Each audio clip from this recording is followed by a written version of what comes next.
So over to the third matchup, second one on Saturday in the first round of the CFP. Number 5, Texas, minus 12 favorites, up from minus 11.5 at Bet365 against number 12, Clemson, total of 51.5.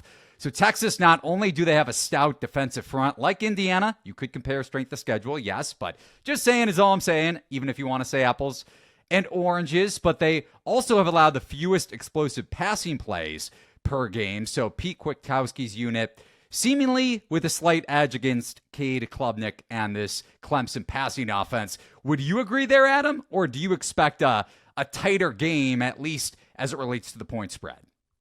Yeah, I had Texas 24-16. Again, instant pick the day of, minutes after it was announced. I go back and forth. Texas is clearly a better team. This is a very, very good defense, as you mentioned. Maybe one of the best, if not the best, overall units in the country. And Clemson's offense, while improved, I don't think they've faced many groups talent-wise like this Texas team since that opener against Georgia, which obviously went very, very poorly for them.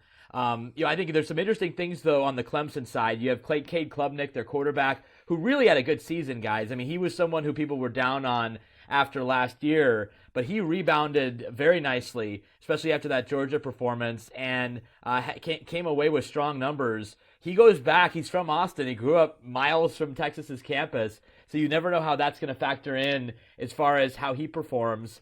And maybe he puts together a career performance, and they're right there. And then you look at Texas, and again, their offense is limited. A lot of people think that Quinn Ewers is the second best quarterback on the team, but Steve Sarkisian's been loyal to him, and you're going to stick with him, you would think, unless something goes horribly wrong. But they're not great at receiver. They don't have a ton of explosive plays down the field. They do have some schematic ways to attack Clemson's defense, which has been not as good. So Texas's offense not as good as it normally is under Sark. Clemson's defense not as good as it normally is. And there's some interesting crossovers in this one. Andrew Makuba, safety for Texas, was the ACC Defensive Rookie of the Year, I believe, with Clemson before he transferred after a couple of years there. So interesting crossovers in this one. But again, Texas is just a better team. And on their home field, they lose to this Clemson team, which again, sort of playing with house money, can play a little bit free. But man, that would be a brutal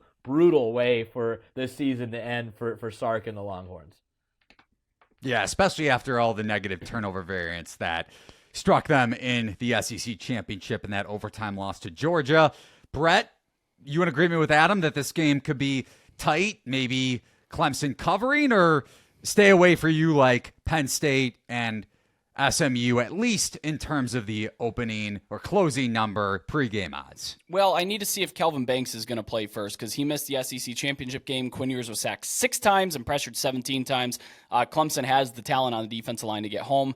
On the other side, look, Cade Klubnik was pressured out of his mind against SMU as well, and this is a Texas team that has All-Americans at every single level. The AP All-American team's out. I can crutch on that now instead of just saying they're good here. I can point and say they literally have an All-American at every single level of the defense. I think this is a pretty wide talent gap here. I just don't see how Clemson's going to score on Texas all that much.